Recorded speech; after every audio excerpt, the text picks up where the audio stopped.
nuestro invitado, reitero, es el doctor en Derecho, estudios realizados en Padua, en la Universidad de Padua, en Italia.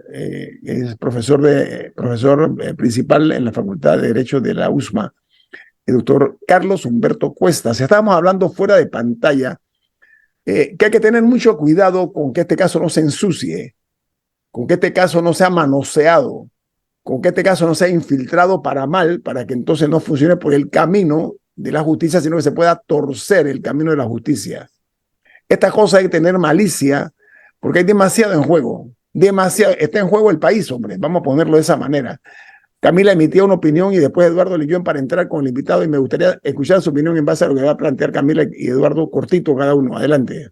Sí, bueno, buenos días a todos.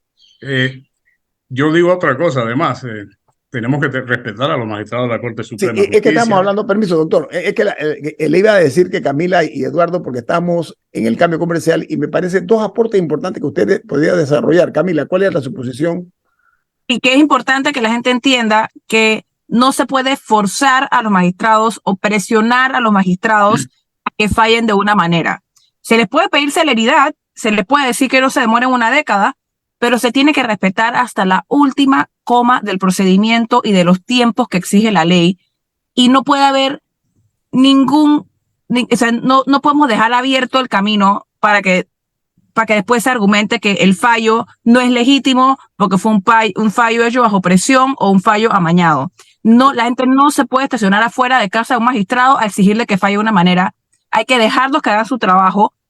Insisto, se les puede exigir celeridad, pero no podemos presionar por un resultado. Ni en este ni en otros casos, pero en este en particular no nos podemos exponer a que nos acusen de que el fallo no tiene legitimidad. Están los intereses del país de por medio. Eduardo, cortito para pasársela al doctor. No, coincido con Camila en el tema de presionar por un resultado. Ciertamente celeridad, que no se falten los 10 años, pero sí dentro de los términos, y creo que el licenciado, el doctor Cuestas lo va a explicar ahorita, lo de los términos, y el resto de la presión. Es decir, supongamos que en su infinita sabiduría los magistrados crean que el contrato es constitucional. Vamos, con 20.000 personas en la calle, con la iglesia que lleva 3 discursos, 3 domingos distintos diciendo que no a la minería, con toda la presión que hacemos nosotros en los medios sobre el tema, ¿qué van a decidir los magistrados? ¿Van a jugar para las graderías o van a fallar en estricto derecho? O sea, yo creo que ese tema debe ser siempre en estricto derecho, pero suponiendo que en estricto derecho ellos crean que es constitucional. Hay una presión. Sí. El doctor Cuestas es el que tiene que elaborar. La pista es suya, doctor Cuestas. Adelante. Gracias, muchas gracias. Bueno, yo de partida digo lo siguiente. En primer lugar, las opiniones que yo voy a dar no deben interpretarse precisamente en este sentido como ningún tipo de presión a los magistrados de la Corte. Yo fui magistrado suplente de la Corte por 10 años. Yo estuve en el pleno, sentado donde están actualmente los magistrados. Yo estuve ahí, estuve en las salas. Yo tuve mucha experiencia entre 1990 y el 2000. Y yo sé cómo sentimos los jueces, cómo somos celosos de la independencia judicial. Y hay un debido proceso que tiene que acatarse precisamente para que no se tache de ilegítima una decisión. Ahora bien, esta opinión que yo voy a dar sobre este tema, vamos a verla como la de un amicus curiae, es decir, una opinión de un abogado preocupado por su país y que además actúa en base al código de ética profesional y del abogado, que exige que los abogados nos preocupemos por el perfeccionamiento del ordenamiento jurídico de Panamá. Hecha esta premisa, yo creo que hay elementos sobrados en la doctrina del propio Pleno de la Corte Suprema de Justicia para que esa sentencia se dicte una sentencia de inconstitucionalidad. Entiéndase, es el análisis que yo hago como si yo estuviese sentado en ese momento. Y yo lo dije en un audio que publiqué primero con mi familia y después se hizo viral, pero bueno, ese no es el punto. La Corte ya se pronunció mediante una sentencia del 21 de diciembre del 2017 sobre este tema. Y se pronunció en base a un principio que es el de la supremacía constitucional, que hay que entenderlo, en base a un principio que es el de la cosa juzgada, ¿no? cosa juzgada constitucional. Cuando yo digo supremacía constitucional, ¿a qué me refiero? A que en un Estado constitucional de derecho, nada está por encima de la Constitución. Ninguna ley, todo el sistema, toda la estructura, las autoridades nacionales, no solamente de los grandes poderes del Estado, todo, una resolución que dicte un juez, ¿cómo se dice?, de tránsito, un alcalde, todo tiene que estar enfocado y ser armónico con la Constitución. En este sentido, la Corte, entrando rápidamente a la sentencia esta que se dictó anteriormente, no se entró a hacer un análisis de fondo del articulado. No. Perdón, además, las resoluciones de las leyes tienen que estar de acuerdo en la forma y en el fondo con la Constitución. En esta sentencia del 21 de diciembre del 2017, la Corte consideró que era inconstitucional por razones de forma. ¿Cuáles son?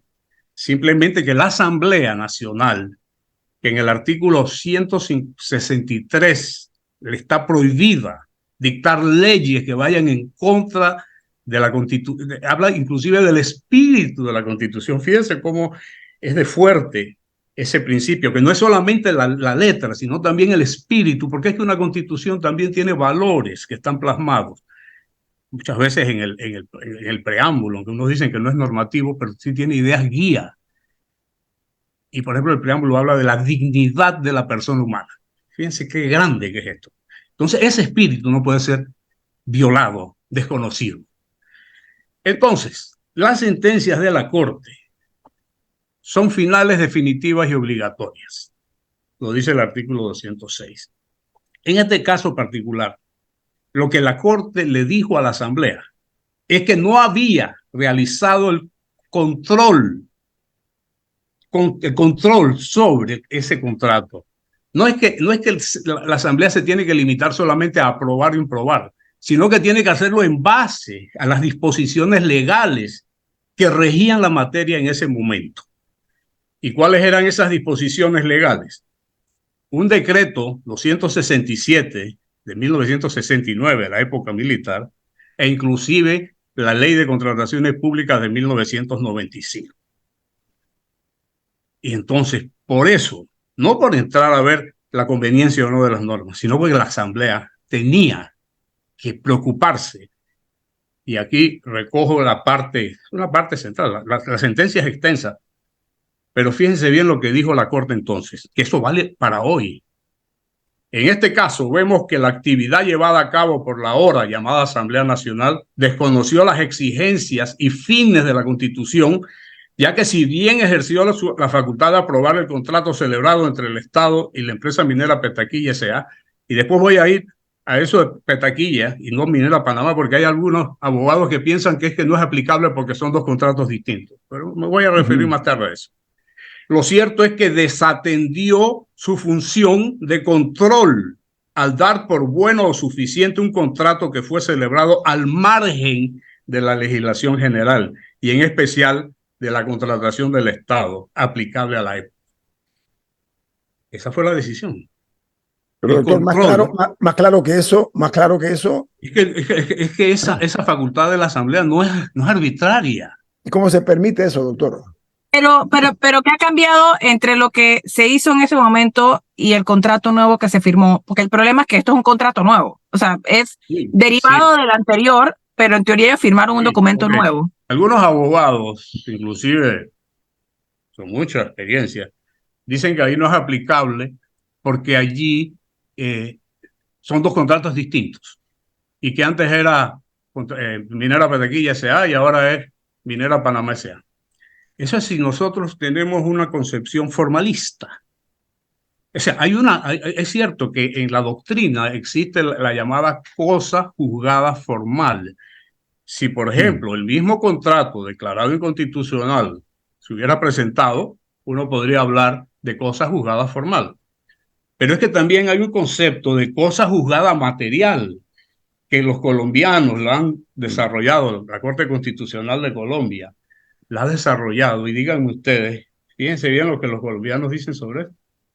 Se configura la cosa juzgada material cuando existen dos disposiciones distintas, o sea, dos leyes distintas, que sin embargo tienen el mismo contenido normativo, de manera tal que frente a una de ellas ya existe un juicio de constitucionalidad por parte de este tribunal.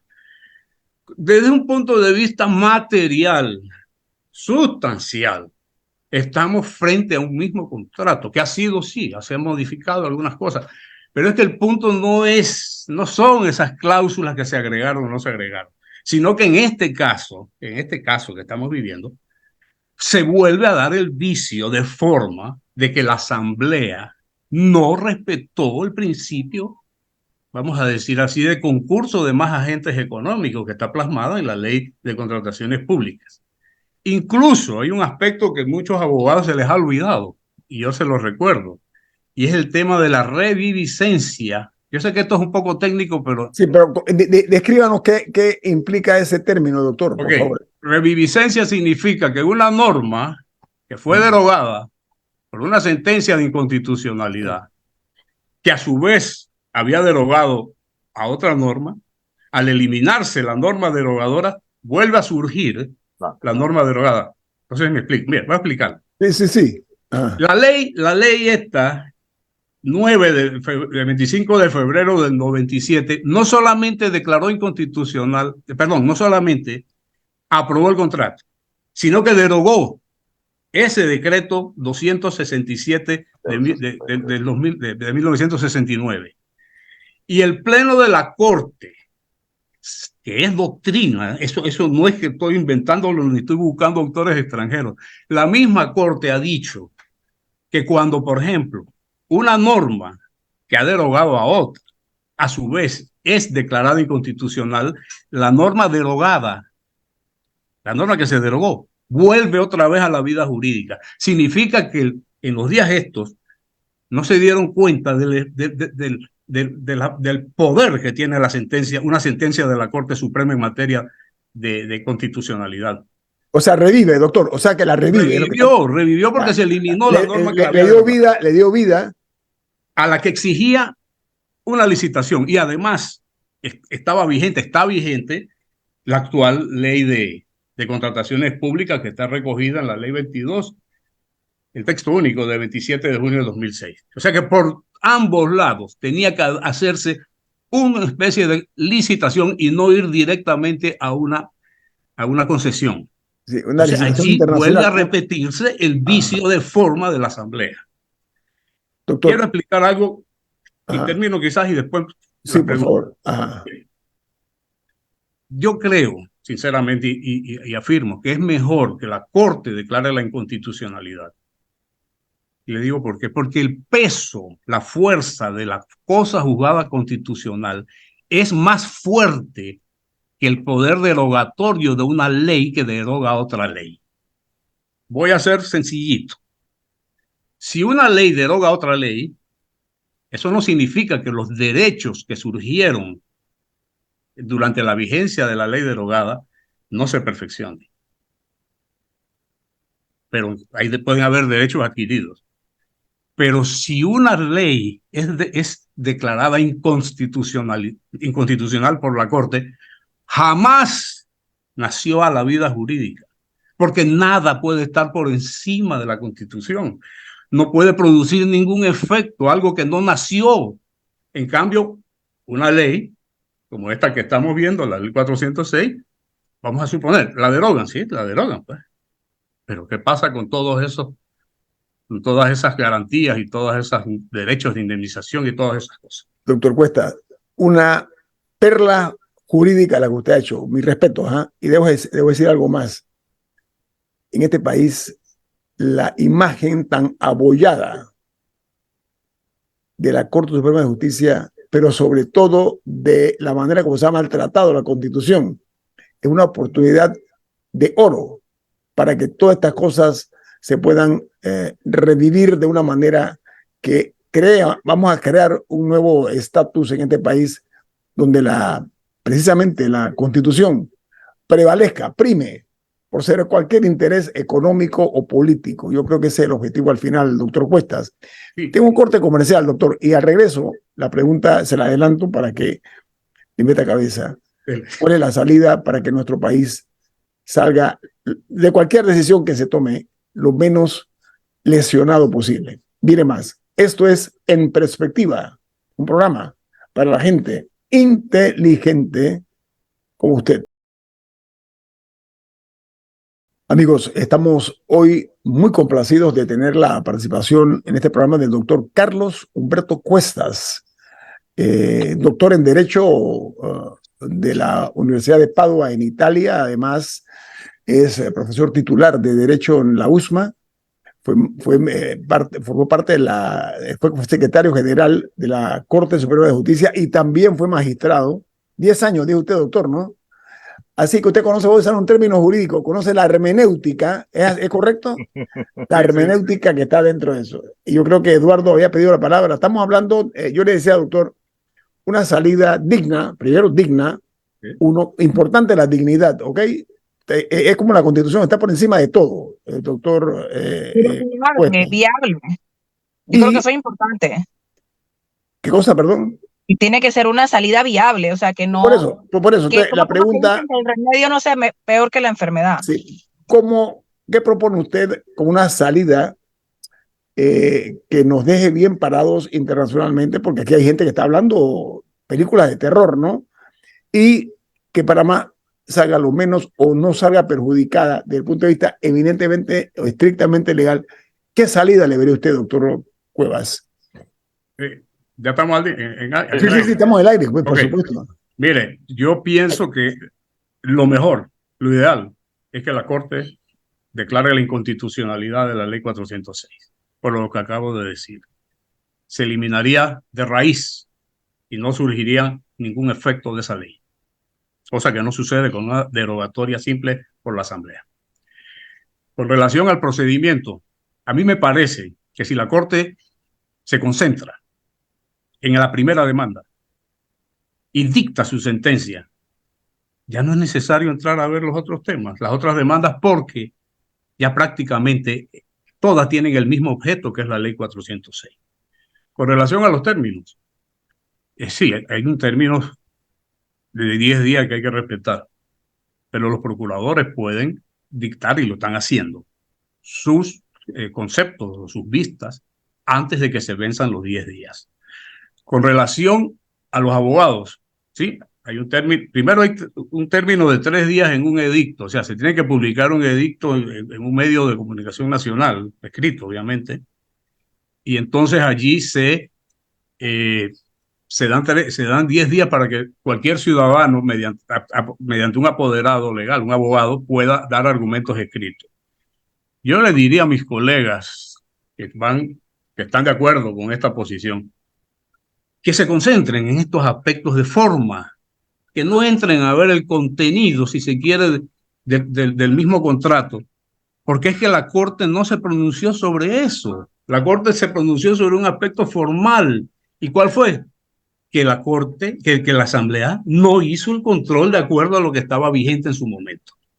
Y que tampoco lleguen demasiados. Digo, no es que, yo sé que es un derecho que tienen todos los ciudadanos, pero que permitan que se concentren sobre estas cosas que pueden acelerar, si se quiere, la decisión. Pero doctor, hablando de concentración, disculpe, el procurador encargado, y me da mucha pena ese término, tener un procurador general de la República encargado, lo hago como ciudadano, no le veo sentido, pero bueno, el procurador Caraballo ya se pronunció y él dijo claramente que es inconstitucional. Y el procurador de la administración, Rigoberto González, ya dijo también que va a emitir concepto hoy, según dijo Camila, que declaró él. Eso significa entonces que estamos a las puertas de una conciencia cívica por parte de los funcionarios o no, respetando los tiempos de la justicia, por supuesto. Sí, bueno, estamos en un caso que es sui generis, muy atípico, importante. Es atípico, un caso atípico. Pero es importantísimo. Ok. Pero yo digo, la Corte nos dijo cuál era la misma Corte que tiene que decidir. tiene su propia sentencia, tiene sus propios razonamientos.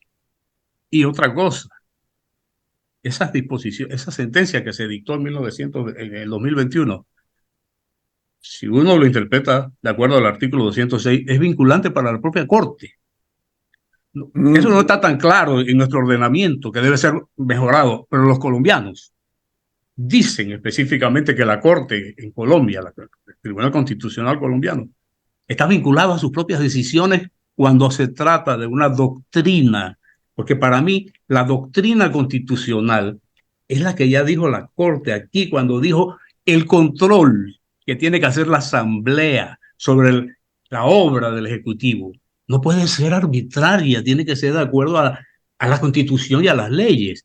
Y aquí en la Constitución, siempre la cargo aquí, dice clarito que la Asamblea en el 163 dice clarito que la Asamblea no puede, ¿cómo se dice? Dictar, prohíbe, dice el verbo prohíbe, dictar, ¿cómo se dice? Normas que sean contrarias a la Constitución. Pero doctor, los asesores legales de la Asamblea no estaban enterados, es la pregunta que yo me hago. O sea, si ellos no consultan este documento, pregunto. No es que no lo leyeron tampoco. Camila, Pero adelante. Miren, yo he escuchado abogados del Ministerio de Comercio que todavía no se han enterado de que ese decreto 267 volvió a la vida. Ellos no han leído lo que es la doctrina constitucional de la Corte. Pena ajena, eso se llama. El ejercicio de la abogacía se ejerce primero estudiando, dice Por supuesto. el decálogo del abogado. Estudie. Eso es lo primero que nos dice. Lean, hombre, que lean. Camila, Lean y se pongan al día con las doctrinas. Eso está, no digan que no se puede porque eso está en internet. okay. Hay cientos de sentencias al respecto. Sí. En la sala, mire, y no solamente en el pleno, la jurisprudencia del pleno, sino también de la sala tercera. Y otra cosa que quisiera agregar, ¿y por qué esa cosa juzgada constitucional tiene tanto peso? Porque es que si se dan, la razón es muy sencilla, esa cosa juzgada constitucional, es que si no se pueden evitar sentencias contradictorias y la Corte es el ente supremo que tiene, es la guardiana de la constitucionalidad, y en un sistema democrático, si la Constitución es violada, no tenemos república, no tenemos democracia. Sí. El órgano judicial en estos conflictos es el que realmente tiene el papel moderador. El factotum, ¿no? Es el factotum, doctor. Sí. Porque no es un órgano político. Yo puedo entender al diputado y al presidente. Pero para ser magistrado uno entra por concurso. Digo, debería entrar por concurso, que es otra cosa. Sí, adelante, actualmente la Asamblea Nacional está discutiendo dos proyectos presentados por el Ejecutivo. Uno para una moratoria minera, otro para autorizar una consulta popular, pública, no me acuerdo cuál es el término. Sí, consulta popular, ajá. Popular. Sin embargo, llamó la atención, ayer ambas fueron aprobadas en primer debate, pero llamó la atención que el de la moratoria, que el Ejecutivo ya dio un decreto, esto lo elevaría a ley, los diputados incluyeron derogar la ley. Y he escuchado a varios abogados decir que eso lo hace inviable porque si se deroga la ley a través de otra ley, entonces el fallo de la Corte no va a existir porque sería sustracción de materia, o sea que lo que ya estaban juzgando ya no existe. ¿Es eso cierto? Esa es una posibilidad. Es una posibilidad, pero yo lo que puedo decir es lo siguiente.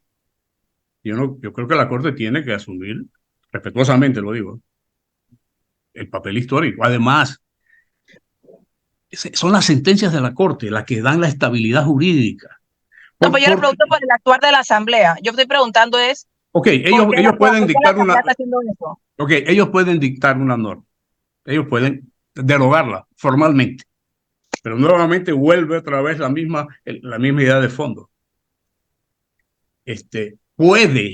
Fíjense bien hasta dónde voy a ir ahora, la Asamblea dictar una norma que va en contra de la interpretación superior de la Constitución que ha hecho la Corte anteriormente. O sea, ¿qué tiene más peso? La doctrina del órgano supremo que interpreta la Constitución, que es la norma suprema, o una facultad legal, constitucional también, que tiene la Asamblea. Ellos pueden formalmente aprobarla, pero es que las leyes no se aprueban porque me da la gana hacerla, tiene que hacerla en base a la Constitución, y ese es el problema que tenemos aquí. Bueno, la otra consulta que tenía era si existen consecuencias, o sea, si existe una manera de que haya consecuencias por ejemplo, la actuación de los diputados de admitir que aprueban contratos y leyes que no leen, Bueno. Y por otro, por la negligencia, o no sé cuál sería el término, con la que actuaron con el fallo pasado, de demorarse 4 años en publicarlo, todas esas cosas. O sea, no existe ninguna manera de que haya consecuencias por ese actuar. Rendición de cuenta, doctor. No, también hay que darle una miradita al código penal, ¿eh? Y también a nivel del presidente, ¿eh? O sea, pero yo no me quiero meter, sería especular. Al final de cuentas, es la Asamblea la que podría juzgar al presidente por la violación de la Constitución. O sea, diputados, presidentes, ministros, magistrados, jueces, todos estamos sometidos a la Constitución.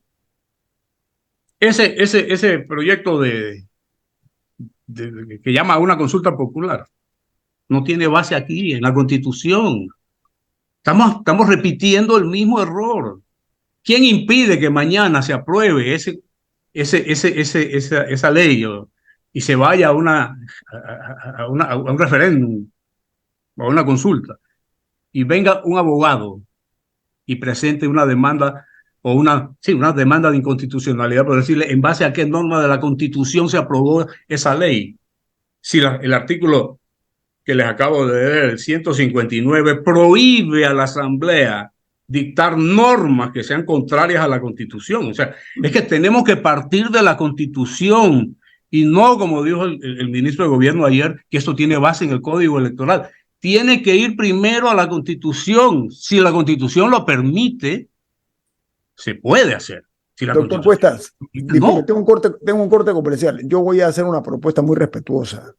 Ya que muchos no leen, hombre, escuchen este video. El video va a quedar colgado en YouTube, los que no lo han escuchado, para que por lo menos tengan algún conocimiento de en qué estamos metidos ahora mismo, precisamente por el actuar de no pocos que han llevado al país a este callejón, y así lo denomino yo, a mi juicio, una calle sin salida, una encrucijada, donde no podemos estar con argumentos o argucias legales y con travesuras por aquí, travesuras por allá. ¿Sabe por qué?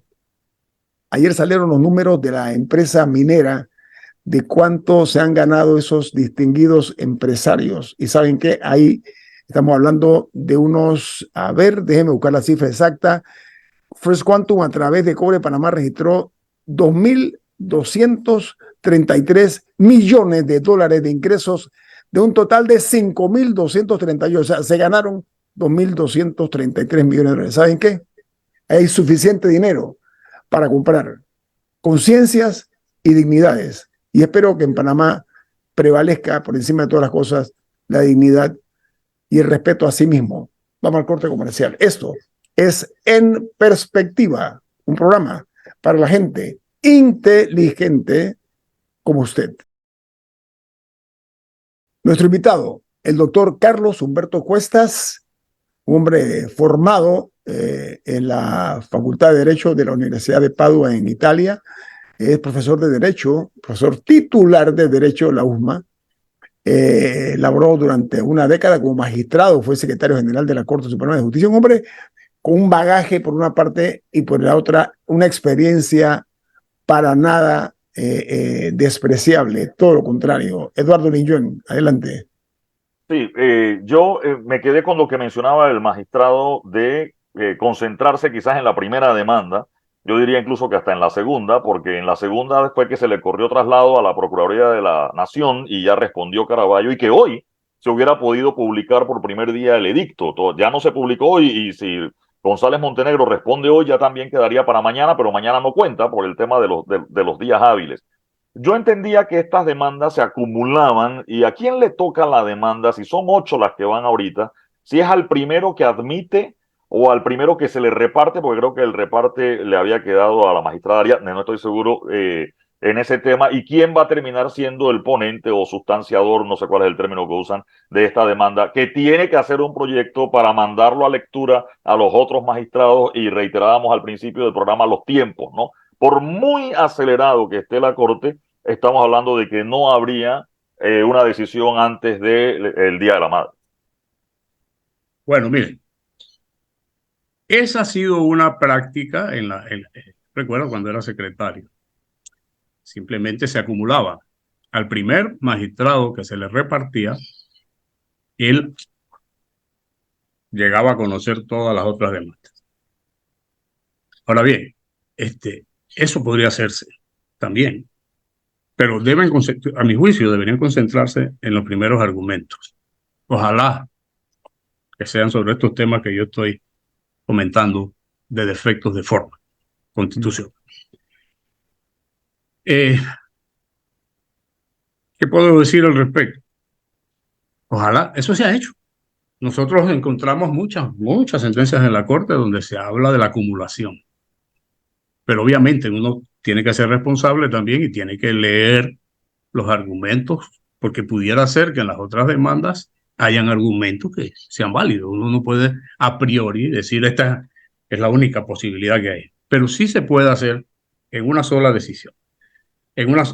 O sea, que se acumulen en una sola cuerda procesal, como se dice en la jerga. El otro aspecto es que la Corte, y lo ha venido haciendo para acelerar los procesos, es que se hace un proyecto, el magistrado que le corresponda hace un proyecto, y ese proyecto lo pone en lectura simultánea, y se da un término para que los 8 magistrados restantes hagan las observaciones, y se escoge un día de la semana. Normalmente son los jueves, pero podría ser cualquier día, siempre que ellos se sientan en la capacidad de tomar una decisión. O sea, hay mecanismos internos que también pueden facilitar que se haga más rápido.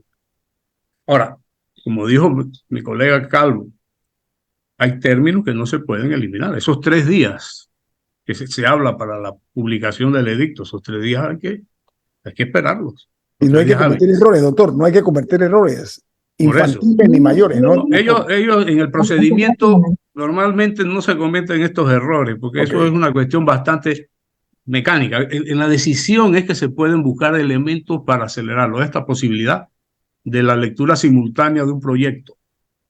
Oiga, doctor, tengo un comentario aquí, porque tengo aquí en el WhatsApp muchos comentarios. Oiga, le cuento, muchas felicitaciones. Están felicitando el programa por haberlo invitado. Con toda modestia digo, esta es una iniciativa del doctor Rodrigo Noriega, que es miembro del equipo. Yo le agradezco mucho la invitación también, porque me da la oportunidad. Hay una opinión aquí que considero valiosa, porque viene de un expresidente de la República. El doctor Ernesto Pérez Valladares me ha escrito lo siguiente, y leo textualmente. Dice: hola, solo una precisión. Los ingresos totales de los canadienses por la mina de Panamá fue de 2.233 millones. Eso no es ganancia, es monto de venta. Saludos. Y agrega, de ese monto, las ventas de Panamá fueron 930 millones, según información de la prensa. Gracias, expresidente, muy amable por su aporte y lo consideramos oportuno. Linjon, ¿usted iba a preguntar algo, Eduardo? No, yo sigo con el tema de los tiempos que se pueden aprovechar y reiterando que por muy temprano que salga va a ser hasta la segunda o tercera semana de diciembre. A pesar que la Corte dijo ayer, esto me siento hasta raro diciendo, la Corte dijo, porque la Corte casi nunca dice nada, ellos hablan por sus fallos. Hablan con los fallos. Que todos eso no es del todo cierto. Y que es prioritario. Sí, no, nosotros hemos visto a magistrados diciendo. Lo que pasa es que yo también fui secretario general. Sí. Yo también, en casos. Y muchas veces comunicó cosas, así es. Me mandaban. Yo tenía que ir allá a decirle, porque una de las funciones del secretario es ser órgano de comunicación del tribunal. A usted le tocó como secretario. Eduardo, y vale la aclaración. Este invitado nuestro hoy fue por 10 años. Sí. estuvo ahí dentro como No, secretario. vamos, En la Corte. hay cosas que yo tengo que decir. Como periodista, yo puedo estar de acuerdo con un dato, pero aquí hubo cosas vergonzosas. Magistrados escribiéndole cosas a los glosistas de los periódicos de lo que estaba pasando en el Pleno. Yo no sé si eso está bien. Sí. O Eso un es magistrado. antiético, Gracias. mi juicio. Yo como periodista lo disfruto teniéndola, si me Claro. tocara a mí, pero como ciudadano eso no está bien. Sí. Y magistrados que se fueron a los medios a decir cosas y a dar entrevistas sobre otros temas, vamos, por mucha razón que puede que la tuvieran, yo no creo que eso sea correcto, Claro. pero voy a dejar esa allí nada más. El tema es sobre lo que tiene que hacer ahora, los términos esos. Eduardo, se congeló momentáneamente tu señal. Los términos, doctor. ¿Y qué va a pasar? El tema con la asamblea que está discutiendo. Dos temas a la vez. No, y que uno parece ser inválido, o sea, que el presidente no lo va a poder firmar. Tengo 2 minutos, doctor, 3 minutos, rapidito. A ver. Yo nada más reitero que esta norma que está en el artículo 163 de la Asamblea, en el numeral 1, debería estar escrita en todos los despachos de todos los diputados. En Es mármol. prohibido a la Asamblea Nacional expedir leyes que contraríen la letra o el espíritu de esta Constitución. Punto. Ese es el mensaje. No se puede legislar alegremente porque ni siquiera habría estabilidad jurídica en esas leyes. Doctor, Si pero yo es pregunto, contraria- doctor, ayer yo tuve aquí invitada a la presidenta del Colegio Nacional de Abogados. Yo pregunto, eso que usted con mucho tino ha traído a esta mesa, esta opinión jurídica, que es muy clara, es diáfana, muy clara.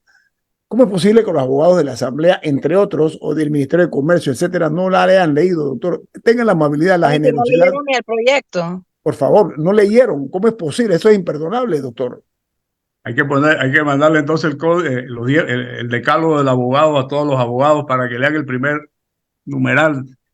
Estudia, porque el derecho se modifica, se transforma, y si tú Es cambiante. no te pones al día, eres cada día menos abogado. Eso es lo que dice el código. Doctor, tengo 1 minuto y medio. Su opinión acerca de la respuesta del Tribunal Electoral que advirtió el magistrado presidente de la inconstitucionalidad de este proyecto.